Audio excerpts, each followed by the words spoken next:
Hi, I'm Joe with the Spurs Fan Cave. Thank you for joining us for another episode of the Countdown 210 podcast. I'm joined by our special guest, Old Skool Magee. You might also know him as Mario Sosa, the crazy guy with the big Spurs sign. And we're also joined by Tom Tom, joining us all the way from Alabama. How are you guys doing tonight? Great game, huh? Good. Great. It was a nail biter. Yeah, tell me Yeah, about it it. was a relief. It's a relief to get this win. Yeah, I like guess the whole team had their mind on this 8-day break. Yeah, like you were saying, it had all the makings of a loss. Spurs went down. They couldn't hit a bucket in the third quarter. They went ice cold. Kind of felt like the game got away from them. They went down by 14. We're already halfway through the fourth quarter. And then we finally started seeing some life come out of them. But it was a great win overall. I mean, felt like a game they should have lost. But somehow the Spurs managed to sneak out a win. I mean, what did you guys think?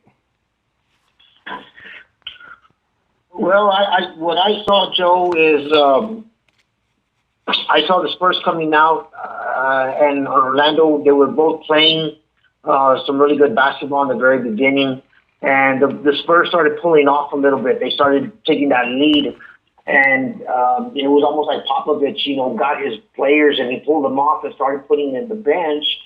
And then it was almost like they went into a relax mode because they couldn't buy that bucket, man. And I was like, what? What's going on here? And I saw that Orlando started creeping in, and by the halftime, they were like, they were started hitting some shots. They started getting on that fast flow, and the third quarter came in, and it was almost like Orlando just kicked it up a notch. Like two notches because they started pulling away from us, and I saw that Popovich, kind of pulled off on the bench. I saw Boban come in for a little bit on the fourth quarter, and then it was like, we changed it up a little bit. We're gonna go back to basics. We're gonna go back to our big beast, and he put in Kawhi Leonard. He put in people back in. LaMarcus Aldridge and these guys, I mean, they're just at a phenomenal level right now, man. These guys are like the future Spurs, and they're gelling very well, man. So they were hitting those points where we needed them, man. And we saw this. I saw this coming out, when the fourth quarter started popping off and everybody was feeding off of their aggression. Patty Mills started hitting it. Danny Green. Yeah, Patty Mills had a great game. He was on fire. He gets my vote for MVP. I mean, he was really stepping it up on defense. Even Danny Green, Yeah, he had a for sure. block. He had a block at the end, almost at the end of the game there, to kind of help the Spurs get over that hump.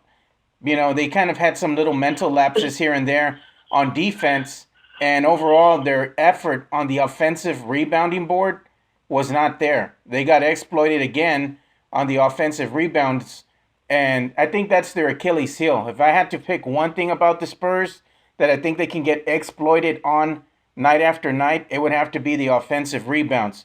But let me go ahead and get with Tom Tom, and let's get his take on the game. What did you think, Tom Tom? Man, like I said before we came on, it seemed like the defense decided to take the night off tonight. It seemed like they couldn't get stops for the longest time. Seemed like the game was getting away from them, especially when the Magic got up by 14. And then the score was, the Spurs had a 12-point deficit going into the fourth quarter. I just thought it was on the verge of being a blowout. Yeah, I did too. Once they went up by 14 and you saw that the Spurs went ice cold, I was like, wow, won't be long now. They might be going up by 20 and Pop might just be putting in the third string, people off of the bench and just call it a night and just rest the guys for the next game. But no, I mean they pulled through. This was a gut wrenching game, like a gut check, and they grinded it out. I was proud of the guys tonight. What I saw, Joe, is looking at the times that they were playing, their minutes that they were playing, Lamarcus Aldridge he played like 32 minutes, hit 21 points, man. I mean, how can you not appreciate somebody like Lamarcus Aldridge, man? And then you have Kawhi Leonard who played the same amount of minutes, 32 minutes, and he walks away with 29 points. With the combined points, that alone right there, Lamarcus Aldridge and Kawhi Leonard did phenomenal. I mean, but we also, like I said, at the very end, the other guys needed to step up and to start, producing, whether it be in defense or in offense. And, Patty Mills, man, I mean, I was like, wow, the little Tasmanian devil just went off, man. He got 30 minutes, he got 17 points. Those were points that were very well needed, man. But you're right, Tom. The defense part, it didn't seem like at the very beginning, like they fell asleep. I was like, this isn't Spurs basketball, man. This is not Spurs basketball. But they pulled through, man, and it was good to see that close of a game. I know it was exciting for the people over there in Orlando. It was exciting for us, man. I like games like this. It keeps me on the edge of my seat. It's like we actually look at the mistakes that the Spurs are making. We see, where our flaws are at and everything. And I enjoy games like this when they're close, Yeah, one thing is that I saw out of the Magic team though is we had an issue with Fournier. We also had an issue with Vivacek, Gordon, and Oladipo. They got almost a great starting five, the Magic do. They got a lot of talent. But the one thing that we did see out of this young team, when the pressure was back on them, they couldn't handle it. They don't have the experience yet. And that's, I think, where the Spurs shine the most. They've been battle tested and they have that experience. So they've been here before and they know how to keep calm under pressure. Whereas this young ball club, when the Spurs came back, they didn't have that mental fortitude to get them through the game for a win. It could have been an upset, but it turned into a Spurs victory because of the experience. And what did you think about that, Tom? That's a good way to look at it. Yeah. The thing was the experience, and that's the thing, experience and how you handle things down the stretch is where the Spurs are rock solid. They've been here, they've seen that before, and I think because of that, and not only because of their skills, it's going to carry them deep into the playoffs this year. And what do you guys think? I see. I could see that happening, Joe. Looking at how the Orlando was playing, Fournier got 41 minutes and he scored 28 points. And then this is a young player that a lot of people aren't really. They're not really. He's not really getting that spotlight the way he should. I mean, got 28 points. Oladipo got 39 minutes and he hit 14 points. Who else was hit? Who else was on fire? I mean, Payton got 41 minutes. He got 13 points. So for Orlando Magic, it's good for them to to see that style of basketball from that team. They're a young team and I could see them actually getting better.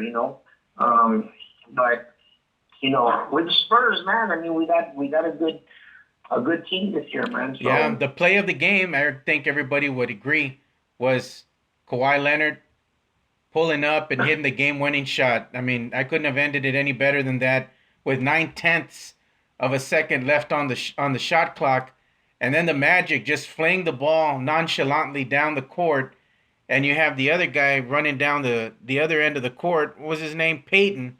And he almost went ahead and tied the game. That was you see, that's the kind of thing that I kind of see a little bit out of the Spurs on defense is a little mental lapse here and there where they're not communicating, on the court the way they should be.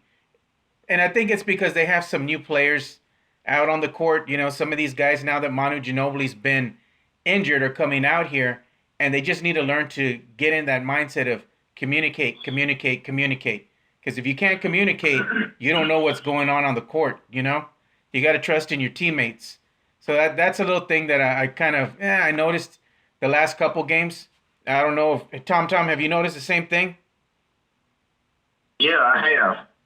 Right. And I just wanted to piggyback off of what you just said about the close games. I guess it's not a bad thing for the team to have these close games like this because they're so used to blowing teams out by 15 and 20 points, and won't be as many of those in the playoffs. So they're going to get used to some of these close games, so they know what to do when they get in certain situations. Yeah, if we're looking over here at the points, the production for the night, Kawhi Leonard was a high scorer for the Spurs. He had 29 points for the night out of 30, a little under 33 minutes. He had 32 minutes, 51 seconds of play. LaMarcus Aldridge was a short second, 32 minutes, 33 seconds of play with 21 points. And Danny Green, once again, looks like he's starting to pull things together a little bit. Played out there 34 minutes, 36 seconds with 12 points on the night.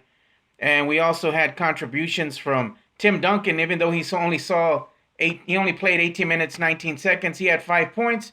But really, when he was out there, it didn't look like he even missed a beat. He was still doing his thing. But Pop was, erring on the side of caution, didn't want to play him too much, save him, for the next game. Even Ray McCollum had a real nice little spin move there. Did you see that? He spinned around on the baseline, went up for an easy two. That was a nice play. Well, he actually got some pretty good playing time on this game. He got 4 points, which, okay, 4 points is 4 points, but those are 4 points that were very well needed. He got a little bit more playing time. All of the stuff that, the injury of Manu Ginobili is kind of allowing other players to kind of show their potential with the Spurs. Jonathan Simmons, he got 16 minutes. He didn't get any points, but he helped us out a little bit. I think the one that really caught my eye tonight was Patty Mills, man. I mean, to me, even with the fact that he scored 17 points, he had that steal that was much needed. He got that clutch 2 point, at the buzzer. I mean, to me, he was falling over and just threw the ball up and just did that little layup. And to me, watching Patty Mills playing tonight, I was like, oh my goodness, man, Patty's on fire tonight. So it was good to see Patty Mills step up. Danny Green, of course, you could see that he's kind of like knocking some cobwebs off of him, man. But I think he's going to be all right, man. I keep on telling everybody, Danny Green's going to be okay, man.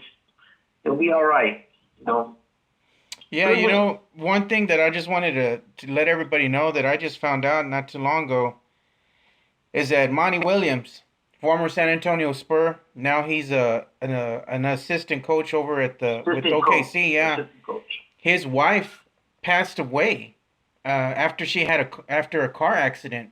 I think she passed away at the age of 44. I mean, that's sad.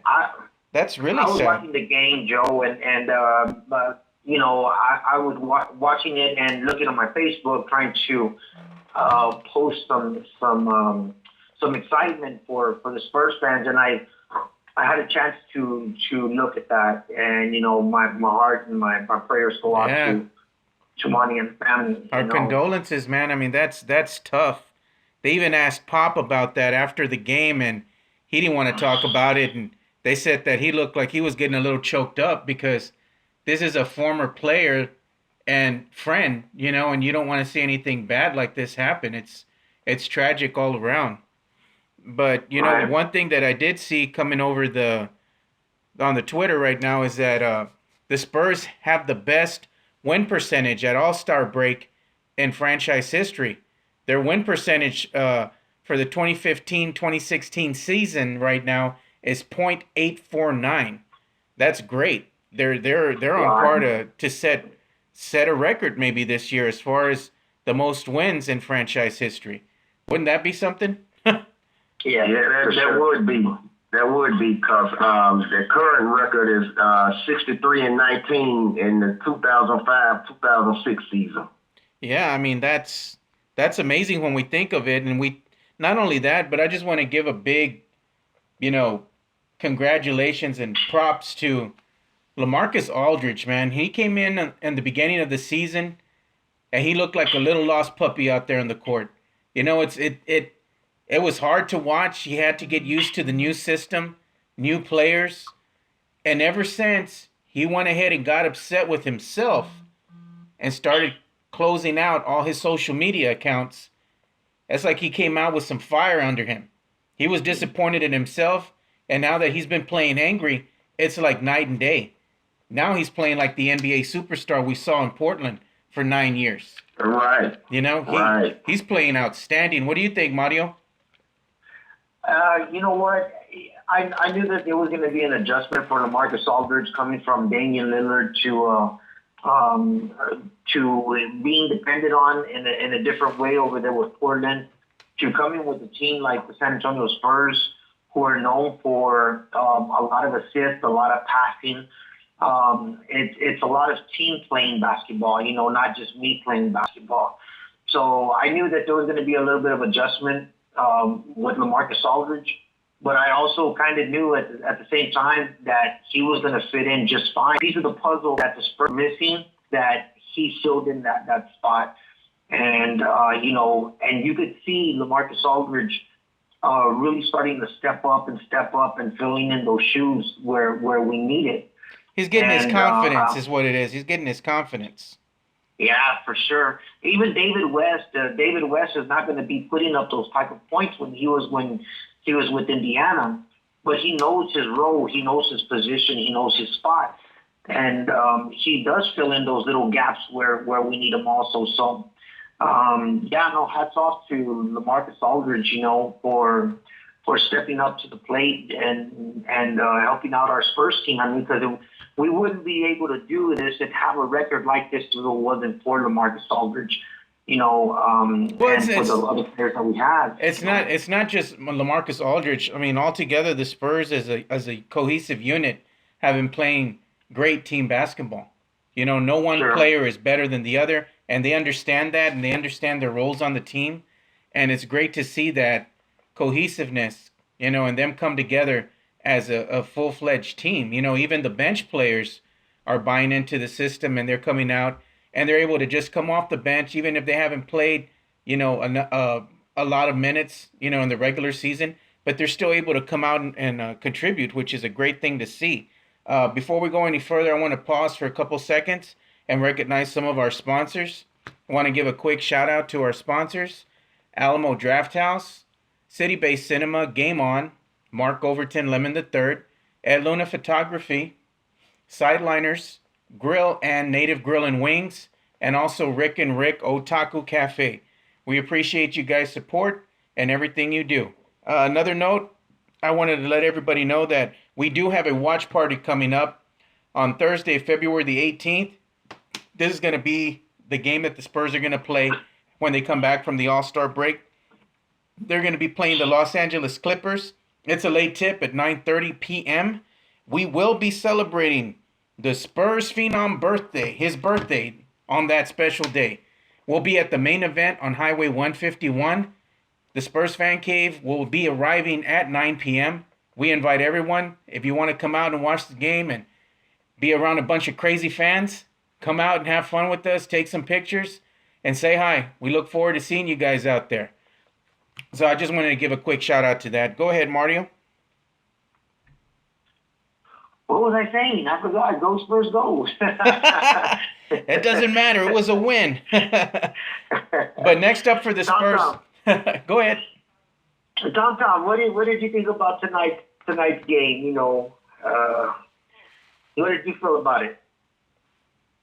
Well, like I said earlier, I'm just relieved that we got the win, and my stomach was down to my knees when Elfrid Payton got open and before he blew that layup.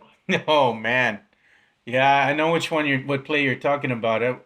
But you know, it's just those little plays, those little mental lapses in the Spurs. It almost cost them the game, especially that one play at the very end of the game with 9/10 of a second. Mm-hmm. Oh man, if he would have got loose and he would have made that shot, that would have tied the game, and I think the momentum would have went in favor of the young legs of the Orlando Magic, not the Spurs. Right. I don't know. I think that the Spurs. I think that the Spurs towards the end, it's almost like they clicked that light switch on, man, because they picked it up, and I don't think even if we would have went into an overtime win or an overtime game, I think the Spurs still would have pulled it off. But Well, I don't know, Mario. but I'll have to respectfully disagree with you because out of what I was seeing out of the young Orlando Magic team, the Spurs they put together a lot of energy to come back from that 14-point deficit. And quite honestly, I don't know if the gamble would be big enough for Pop to take that risk to keep his starters in the game for another extended period of play. I think he would have left it up to the bench, sat the starters in, and probably bring them back at the 2 minute mark in the overtime game. Because at that point, what are we really playing for? Are we playing for a preseason game or are we going for a championship? That's just my mindset, you know? So that's just my 2 cents. well, Joe, I tell you what. I'm just glad that we didn't go into the overtime. Yeah, My me feelings too. on an overtime win, I would have said that the Spurs would have taken it, but it's much rather that Kawhi Leonard took that shot because Kawhi Leonard knows he can't make that shot. You know, those are clutch shots that he's pulled off time and time and time again, and this is the reason why he is an MVP candidate. Is because he does play like this. He does take those wrist shots. He does take those shots that almost seem like a Michael Jordan, Kobe Bryant, LeBron James style, but it's a Kawhi Leonard shot. So Yeah.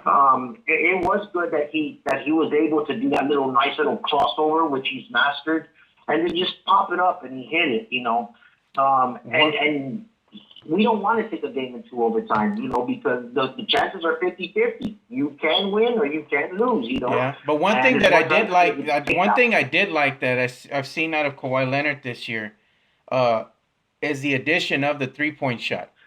He didn't take a lot of threes last year. This year, it looks like he worked really hard on his 3-point shot in the offseason, and now it's paying out in spades.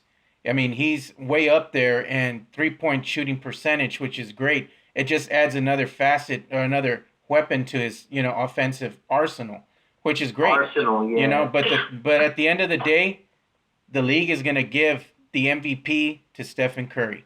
This is going to be a popularity vote, and if we look at stats versus popularity, I'd have to say Kawhi Leonard is just right in that same neighborhood as Stephen Curry, but I'd have to tip the scale into Stephen Curry's favor just because he's been able to be more productive on our offense because he is taking so many shots and he is making so many threes.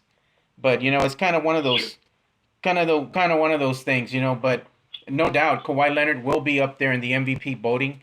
If he doesn't get the MVP, me and Tom both spoke about it, and we believe that he'll get one of either the Defensive Player of the Year award again or Most Improved Player of the Year.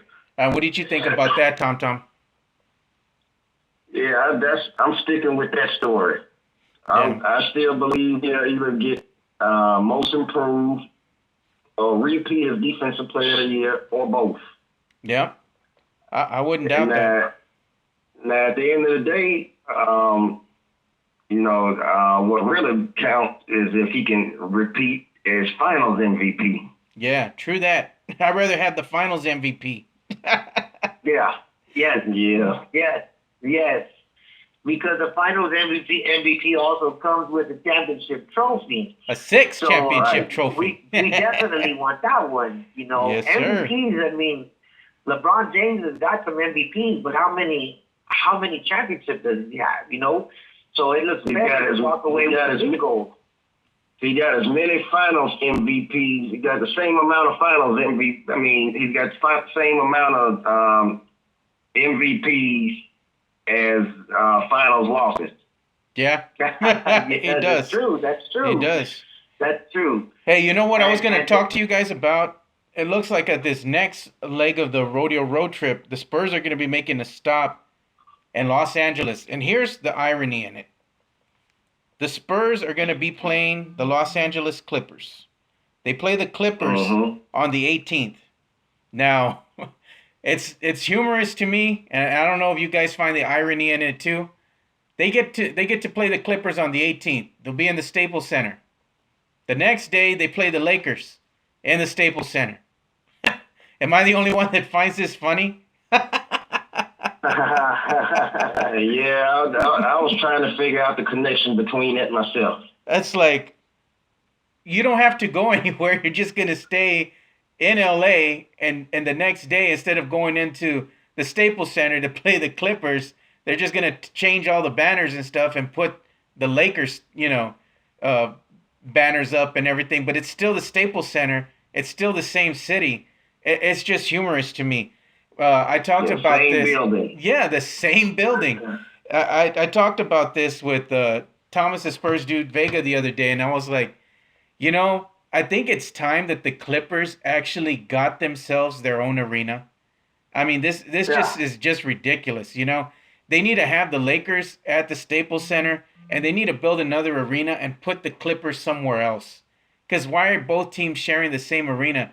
It'd be like if the San Antonio Spurs and the Austin Spurs were in the same arena, but one is just a D League team and the other one is a professional sports team. But you get what I'm saying. You know what? I remember when the Clippers did have their own arena before the Staples Center was built.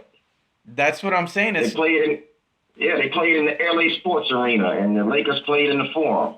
And that's all I'm saying. I think it's time that they actually get their own arena, man. I'm not lobbying for them. I'm just saying it just seems kind of funny. How are you going to plug this on a nationally televised game and say, "Oh yeah, yesterday the Spurs played the Clippers and now they're going to play the Lakers." What are you trying to you're trying to say they're going to play them in a different city? It's still the same city and it's still the same arena. How do you get excited about that? You know? Joe, what I've always wondered is like one thing I would hate to work for the people that change that arena up Oh because man. sometimes you have a Lakers Clippers like what we have now, the Spurs against the Clippers, and then the next night against the Lakers. And sometimes you'll have games where it's the Clippers and they'll play one team, and then the next night they're playing another team, but it's the Lakers. And the people who work in that arena, man, hats off to those guys. And I wonder, man, they're constantly changing the arenas. Do they have the same fans, and all they do is just take one shirt off and then play Clippers Lakers shirt, and it's like, man, how quickly that everything has to change up. And yeah, I think that the Clippers should have their own arena. It should go back to the old times where the Lakers had the Forum and the Clippers had their own. You know what would be their funny? own You know what would be fans. humorous to me too? On the banners, you know how one side it says the Lakers? Wouldn't it be funny if they would just flip them over and on the back it says the Flip 'em over. Clippers? It would be funny if it just Yeah, that would be hilarious. Oh man! All right, guys. Well, I'm gonna go ahead and give you your 2-minute marks, so we can go ahead and end the show. So, any closing notes either one of you all want to make? Now's the time to do it. Well, first off, I just wanted to give a shout out to Tim Duncan for hitting another milestone tonight. It's like clockwork for him every game. He passed up Dikembe Mutombo for 10th place in career offensive rebounds. Not in my Yeah. house. Not in my house. Yeah. Waving his finger. Yeah. And not only that, but you saw the ESPN poll. He was ranked, what was it, 8th out of the top 10 players of in NBA history. Me and you both Yeah. thought it was a little low. Think it would have went a little higher. They have Bill Russell number 7. They had LeBron number 3. Yeah, Now no. that I didn't like. I didn't like. So It needs to go by overall stats, not just by a popularity contest. And that's the thing that I've talked about before. ESPN makes these types of polls only so they can alienate the fans. But what it's designed to do, it's clickbait. Fans will click on this and it'll be a story that they're going to come and gravitate towards because it's designed to do one thing. And it's designed to keep the fans talking. And it's got us talking, so it's working. Great job, ESPN. Right. That's all. Y'all already saw how I felt about it. Yeah. Yeah. But anyway, I guess we'll go ahead and end the show on that note. So, guys, until next time, go Spurs, go! Go Spurs, go, man. Tom, we'll see you later, brother. All right, see you.